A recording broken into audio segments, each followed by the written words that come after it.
Señoras y señores, bienvenidos a Tiempos Modernos. Uno de los grandes nombres del siglo XX es el de Chiang Kai-shek. Su nombre recorre la historia de la China del siglo XX, los años posteriores a la caída del Imperio Chino, la lucha contra los comunistas, la Segunda Guerra Mundial y la creación de la República de Taiwán. Chiang, líder del Kuomintang, encarnó el fracaso del nacionalismo chino que aspiraba a modernizar y unificar China y que sucumbió finalmente ante el empuje de los comunistas de Mao Zedong. Ferviente partidario de un Estado modernizador que superase el atraso feudal de China, Chiang se convirtió en el líder de la República que se proclamó en Nankín en 1927. Hasta su muerte, 5 décadas más tarde, Chiang Kai-shek sería el indiscutible líder del nacionalismo chino. Chiang asumió el ideario nacionalista de Sun Yat-sen, pero eliminando sus propósitos democratizadores y de reforma social, sosteniendo en cambio una visión tradicional y patriarcal de la sociedad china. De severas convicciones confucianas, era hostil a la participación del pueblo en los asuntos públicos. Su objetivo prioritario fue el de unificar el país, para lo que había que terminar con los numerosos señores de la guerra y con la presencia extranjera, de la que le preocupaba sobre todo la británica y la japonesa. Para conseguir su primer objetivo, empleó más la diplomacia y el soborno que la empresa militar, aunque para esta contó con la asesoría soviética. Al mismo tiempo, conseguía el repliegue de los extranjeros en el país a comienzos de 1927. Pero entre tanto, se estaba produciendo una división interna en el Kuomintang, mientras que asomaba con fuerza el Partido Comunista. Ello condujo a una alianza de Chiang con sectores mafiosos y la corrupción se generalizó en el bando del Partido Nacionalista. La izquierda nacionalista le abandonó, pero las clases medias y el ejército se convirtieron en su principal respaldo. Los primeros enfrentamientos con Japón se produjeron ya en 1931, hasta que la guerra se desencadenó en 1937. Chiang se estableció entonces en Chongqing, en el interior del país, abandonando Nankín, que pasó a ser la capital del gobierno títere de Wang Yingbei. Durante 8 años, Chiang mantuvo una relativa tregua con los comunistas para combatir a los ejércitos de Tokio y a los chinos colaboracionistas. A lo largo del conflicto, tuvo la ayuda activa de los norteamericanos, que se empeñaron no solo en dirigir la guerra desde el punto de vista militar, sino también en entrometerse en los asuntos internos chinos. Las relaciones entre Chiang y el general Stilwell fueron siempre muy malas y pusieron en serio riesgo la alianza. Al terminar la Segunda Guerra Mundial, se reanudaron las hostilidades entre los nacionalistas de Chiang y los comunistas de Mao Zedong. En 1947, Chiang hizo aprobar la Constitución de la República y al año siguiente asumió la presidencia. La guerra contra los comunistas se desarrolló con éxito durante esos años, pero la corrupción del Kuomintang, el apoyo soviético a los comunistas y el creciente apoyo entre la población dio un vuelco a la situación. A lo largo de 1949, Chiang tuvo que cambiar de residencia hasta en 5 ocasiones, acosado por las tropas de Mao Zedong, que desde sus bases en el campo amenazaban el territorio gubernamental. En diciembre de 1949, Mao entraba en Beijing y Chiang tuvo que abandonar el territorio chino continental para siempre, junto a 1,5 millones de chinos que huyeron hasta allí. Desde 1950 hasta su muerte de 1975, ejerció como dictador. Taiwán estuvo bajo la ley marcial, pero el país vivió un enorme éxito económico. Y es un placer para mí volver a tener entre nosotros a don Rubén Villamor para hablar de estos temas exóticos. Encantado de estar aquí. Encantado de tenerle. Bueno, China, que además usted acaba de estar por allí no hace muchos meses y conoce bien su cultura, China deja de ser una monarquía, mejor dicho, se proclama una república en 1912 tras el final de la dinastía Qing, la revolución Xinhai. Y digamos que entra en una senda de modernización, todas las fuerzas de carácter democrático, popular, empujan en esa dirección, pero antes, 12 años antes, ha habido una revolución, la revuelta, mejor dicho, de los boxers. ¿Se puede entender como un origen de ese proceso modernizador posterior que se produce en China, que se intenta en China por parte de Sun Yat-sen, de Chiang Kai-shek y finalmente de Mao Zedong? Sí, desde luego. Este proceso estaría ligado a la figura de Sun Yat-sen, que ya ha salido en el documental, que propuso los 3 principios del pueblo, que eran nacionalismo, democracia y bienestar social. Esto se articuló en el Kuomintang, que era un partido político de muchas tendencias. Se aceptaron gente desde liberales, conservadores, socialdemócratas, a gente directamente de los extremos a izquierda derecha. Y bueno, así este fue el partido que proclamó, bueno, el partido que lideró la República con Sun Yat-sen al frente. Podemos decir que fue el primer presidente de una democracia china. Y bueno, y había otra figura que estaba en un segundo plano, que es Chiang Kai-shek, que es de quien vamos a hablar hoy, que bueno, en un principio era un completo desconocido, era un general más republicano y antimonárquico, como había muchos en aquel momento, pero pronto empezó a destacar, básicamente porque empezó a ganar batallas contra los señores de la guerra. Bueno, para los que no lo sepan, China en aquellos momentos, al caer la monarquía, se proclamaron muchos señoríos de la guerra, muchos mini-estados que confrontaban entre sí por el poder. Y bueno, Chiang Kai-shek empezó a ganar batallas. Además, es un dato curioso, él se formó curiosamente en la Academia Imperial de Tokio. Curiosamente, sus futuros enemigos formaron a quien iba a derrotarles en la Segunda Guerra Mundial. Y además, Chiang tuvo también la particularidad de que fue uno de los fundadores de la Academia Militar de Whampoa, que era la patrocinada por los soviéticos, pues bueno, para que salieran futuros generales simpatizantes del comunismo. Claro, ¿cuál fue la sorpresa cuando ya en el año 27 Chiang, que ya es presidente, pues ordena disparar contra una manifestación comunista, el incidente de Shanghái, y esto en Moscú fue un bombazo porque incluso habían pensado en que podía ser un futuro aliado Chiang? Por tanto, fue uno de los pocos errores que tuvo los servicios de inteligencia soviéticos con China. Adoptó en principio esa filosofía y esa forma de ver el mundo, de concebir China, es un Yat-sen, pero de esos tres principios abandonaría dos, el de la democracia y el de la reforma social, los daría bastante de lado, y básicamente lo que haría sería defender un programa esencialmente nacionalista, con un apoyo de la clase media fundamentalmente y como columna vertebral el ejército. Sí, a ver, en parte esto se entiende y hay un motivo. Chiang llega al poder por dos razones. La primera, porque tenía el apoyo del ejército. La segunda, por su prestigio. Él había ganado una campaña que era la Expedición del Norte, que había derrotado a la mayor parte de los señores de la guerra. Con eso había unificado más o menos un 80% de China. Claro, su éxito se explicaba en que tuvo que comprar voluntades de los señores de la guerra. Una vez que se unieron estos señores a la República, no podía dejarlos de lado. Tenían ejércitos privados, cuerpos de mercenarios que podían volverse contra él. Por tanto, para mantenerlos contentos les dejaba hacer corrupción la que quisieran. Por eso siempre fue un régimen bastante fracasado, con bastante disidencia que tenía que eliminar. Aún así hay que decir que tuvo ciertos aciertos. Pero indudablemente la corrupción es también una característica del régimen de Chiang. A veces se ha querido explicar en términos de control político por parte de Chiang, puesto que era un hombre muy desconfiado en lo personal, y era un tipo que trataba de controlarlo absolutamente todo.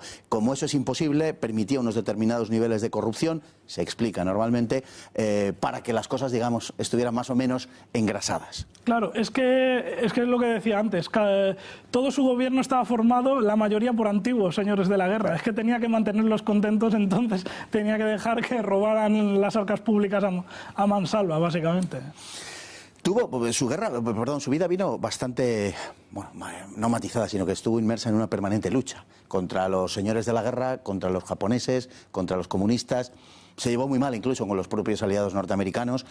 Fue un conflicto permanente, podemos decir, la vida de Chiang Kai-shek. En el caso de los japoneses, él no quería el conflicto con los japoneses fundamentalmente por una razón. Bueno, además de que se sentía cercano, como bien has comentado, por su formación, sobre todo era porque sabía que un conflicto interno, lejos de servir, digamos, como banderín de enganche para la unidad nacional, como a veces se piensa, lo que iba a hacer es que afloraran el Partido Comunista fundamentalmente y darle fuerzas a los enemigos comunistas. Al final fue el gran enemigo de su vida, el Partido Comunista. Claro, así es.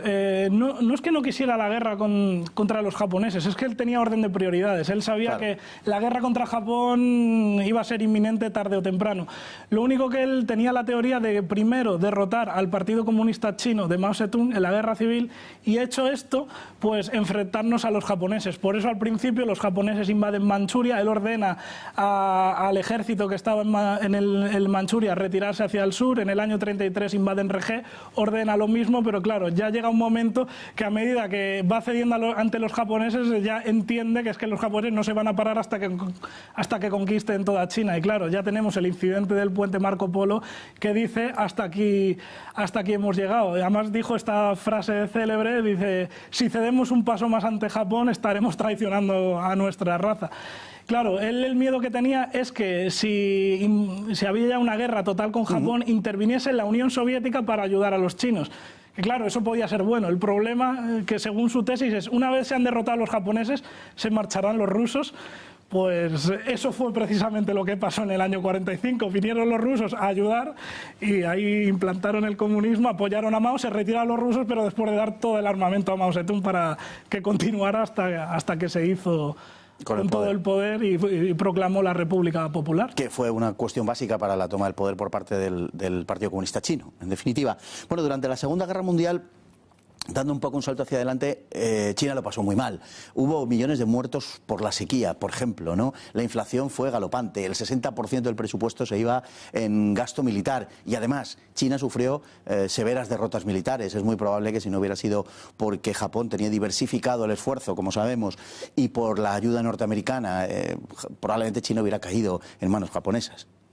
Bueno, la victoria también de China se explica en parte a una resistencia suicida. Sí. Es verdad que podían haber minimizado las pérdidas, podían haber minimizado. El propio Chiang Kai-shek es responsable porque, bueno, planteó algunas batallas, como por ejemplo Shanghái, que después de Stalingrado fue la segunda batalla urbana más grande de la historia. Fue nefasto. A base de sangre. A base de sangre. Luego fue muy cruel, para ganar esa guerra fue muy cruel contra su propia población civil. En eso se parecía bastante a Stalin, en la Gran Guerra Patriótica.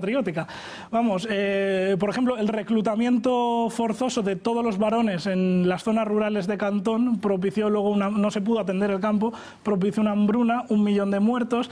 Luego, aparte del régimen de terror que impuso con la sociedad de los camisas azules, que bueno, lideraba el nefasto Dai Li, que le llamaban el Himmler chino, que bueno, todo el que entraba en sus cárceles desaparecía, y bueno, eso de cara luego a reactivarse la guerra civil ya le desprestigió mucho de cara a su propio pueblo. Durante la Segunda Guerra Mundial hay un régimen colaboracionista, el de Wang Jingwei, hay un régimen colaboracionista de chinos que entienden que hay que construir China desde la amistad con Japón, pero es una amistad que supone una subordinación y una sumisión al poder japonés, porque así lo entendían los japoneses. Entendían las relaciones, digamos, desde un punto de vista de la subordinación a Tokio. Sin embargo, ese régimen colaboracionista estuvo lejos de ser impopular. Hay algunas señales que avalan todo lo contrario. Más de 500.000, se calcula que 600.000, incluso más soldados del ejército chino se pasaron al régimen de Wang Jingwei. Sí, realmente fue la tercera China. En la Segunda Guerra Mundial hubo 3 Chinas: la comunista, la fascista de Wang Jingwei y la liberal capitalista de Chiang Kai-shek. Y es curioso, Wang Jingwei tendría que haber sido el sucesor de Sun Yat-sen. Era de hecho el principal competidor dentro del Kuomintang con Chiang Kai-shek. Y sí, tuvo más éxito del esperado, yo creo. Hay un ejemplo, por ejemplo, en el año 44, la población de la provincia de Henan odiaba tanto a Chiang Kai-shek que, bueno, cuando hizo Japón una ofensiva, la Operación Kogo, pues bueno, se levantaron contra las tropas nacionalistas, las masacraron, y tenía una explicación. Odiaban a Chiang porque unos años antes había dinamitado una presa de agua para frenar el avance de los japoneses, había desatado un tsunami y habían muerto ahogadas 800.000 personas, más una epidemia posterior de todos los refugiados que hubo, que dejó otros 3 millones de muertos por hambre en el Henan. Por tanto, se levantaron al grito de muerte a Chiang Kai-shek en favor del régimen colaboracionista. Para China, la Segunda Guerra Mundial, aunque ahora nos vamos a referir al aspecto posterior, pero durante la Segunda Guerra Mundial bueno, pues se produjo una auténtica catástrofe poblacional, catástrofe humanitaria, y después de las pérdidas de la Unión Soviética, las de China son las más grandes en la Segunda Guerra Mundial.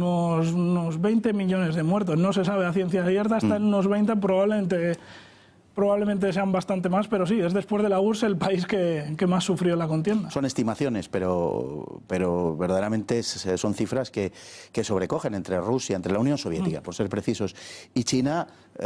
Tenemos 3/4 partes prácticamente de los muertos habidos en la Segunda Guerra Mundial. Es decir que, de toda la y hombre, el caso del Frente del Este, como se suele denominar el enfrentamiento entre Alemania y la Unión Soviética, es bien conocido, pero para la mayor parte de la población la guerra en China es un absoluto desconocido, que es algo a lo que nos tendremos que referir en posteriores programas. Bueno, pese a todo ello, China sale de la Segunda Guerra Mundial como una gran potencia y es admitida, por ejemplo, a la conferencia del Cairo. Chiang Kai-shek está presente, no en conferencias posteriores, pero luego China será uno de los países fundadores de la Organización de Naciones Unidas y una de las grandes potencias del mundo. Quiero decir, no siéndolo, porque hoy sí lo es. Pero estamos hablando de los años 40 y 50, todavía China, por muchas razones, no podía ser considerada una gran potencia como tal, y sin embargo es así admitida por los vencedores de la guerra. Estaba a punto ya de serlo. Luego era el país que más sangre había contribuido junto a la URSS en la victoria aliada. Y bueno, la conferencia del Cairo hay que decir que fue un éxito diplomático. Se reunieron Chiang Kai-shek, Churchill y Roosevelt. Stalin no estuvo presente.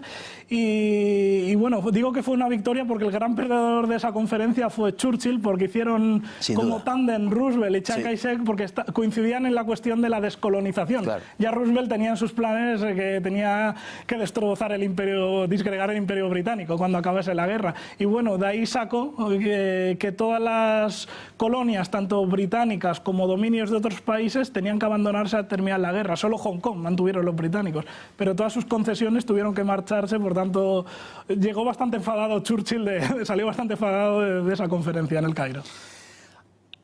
Parece que Roosevelt siempre se aliaba con cualquiera que no fuese Churchill. Siempre. Era una constante. Bueno, hay un personaje que es el de Sohn Mai-ling, que es la mujer de Chiang Kai-shek, que es un personaje enormemente notable y que tuvo un gran impacto en la vida y en las decisiones políticas de Chiang Kai-shek. Frecuentemente, bueno, suele salir en los reportajes, pero frecuentemente se le omite y es verdaderamente relevante. Sí, en aquella época, además, cuando llega a Estados Unidos, fue recibida por miles de personas. Hizo una gira prácticamente por todas las ciudades. Era una mujer, la verdad, muy admirada, tenía mucho carisma, se había criado en Estados Unidos, era cristiana, de hecho. Es más, para casarse con Chiang Kai-shek le puso la condición de que se convirtiese al cristianismo, cosa que tuvo que hacer. Y bueno, esta mujer hizo gran amistad con Roosevelt, con su mujer, con Eleanor, y prácticamente todos los contratos de armamento, más que el ministro de Exteriores, que era TV Song, los consiguió prácticamente ella. Bueno, se dice que tuvo una aventura, no está demostrado, con el rival de Roosevelt a las elecciones presidenciales, que era Wendell Wilson. Que bueno, se sabe por los servicios de inteligencia chinos y americanos que bueno, estuvieron una noche en el apartamento, según ella estuvieron negociando. El caso es que a la mañana siguiente salió con un contrato de 500 aviones de guerra para su marido. Si hubo algo no lo sé, pero bueno, eso no entraría. Negociar, no sabemos en qué términos. Llegó con 500 aviones. Bueno, cuando termina la Guerra Civil China, con la entrada en Beijing de Mao Zedong, Chiang Kai-shek, después de haber cambiado de capital, podemos decir, de residencia 4 o 5 veces en los últimos momentos, cruza el mar y se establece en la antigua isla de Formosa, en Taiwán, y crea la China nacionalista. Gobernará hasta 1975, abril del 75, cuando muere, e instalará una verdadera dictadura con un régimen de excepción, con la ley marcial y, en fin, con un sistema, podemos decir, muy escaso de libertades, en el cual, sin embargo, el éxito económico es enorme. Sí, bueno, realmente el régimen fue una prolongación de lo que ya había en la China continental, simplemente se lo trajo a Taiwán. Es verdad, tuvo un éxito económico muy grande, gracias en parte a la ayuda de Estados Unidos. Claro.